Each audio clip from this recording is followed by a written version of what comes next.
Dewch i ni fynd nôl yn syth i lwyfan y pafiliwn a mwynhau perfformiad cynta Côr Merthyr a Lawd. Dyma i chi deffrwch.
Côr Merthyr a Lawd, dan arweiniad Tanya yn agor i'r rhaglen heno efo'r darn deffrwch. Yr ail ddarn i'r criw yma felly ydi Harbwr.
Harbwr oedd ail dewis côr Merthyr y Lawr. Llawer yn ddi-Gymraeg yn y côr yma, ond wrth i bodda yn dŵad i ganu'r Eisteddfod a pherfformio. Maen nhw'n cloi'r rhaglen efo darn o'r enw ambell i gân.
Dau-ddeg-tri o aelodau yn y côr yna, côr Merthyr y Lawr. Y pedwerydd côr i ni fwynhau heno yn y Gystadleuaeth i'r côr cymysg, a'r côr dan arweiniad Tanya Walker. Di cael amser wrth i bodda a chynulleidfa niferus iddyn nhw draw yn y pafiliwn sydd yn hyfryd iawn i'w weld. Diolch yn fawr iawn i côr Merthyr y Lawr. Da ni hanner ffordd trwy'r Gystadleuaeth erbyn hyn. Iswyn, mi na ni gychwyn felly drwy drafod y côr dwytha na côr Merthyr y Lawr. Yn llai o ran nifer na chôr dydd a'r cora blaenorol, ond y criw yma yn sicr wedi joio hunan ar y llwyfan. Wel, wen nhw'n lot llai, ar yr adnoddau yn tipyn fwy anwastad felly, ond oedd na hwyl. Oedd na ryw, oedd y criw bach hyn wedi enjoyo i moment bach nhw ar y llwyfa. Oedd neb yn mynd i gymryd na wrthyn nhw. A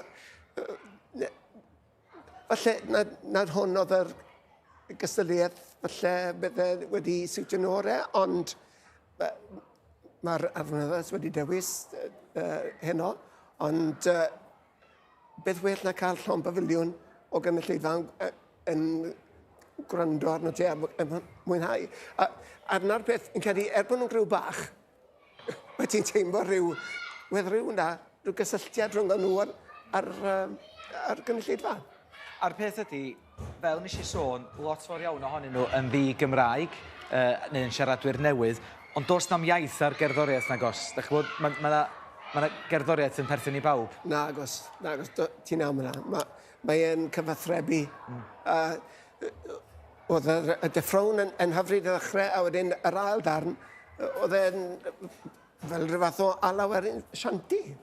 Ac yr insain yn agor mas i'r rhannau harmoni, ond oedd e'n naturiol iawn. Yn sicr, oedd na fwynhad i'r gynulleidfa. A'r criw yn eitha lleol chwarae teg, di dod i gefnogi Eisteddfod o ardal Merthyr Tydfil. Wrth gwrs. Oce ta, cyn Merthyr y Lawr, nathon ni fwynhau côr dydd Caerdydd, fel nes i sôn, unwaith eto'n gynharach, y côr yma wedi cael ei sefydlu yn y flwyddyn 2000, wedi cael sawl llwyddiant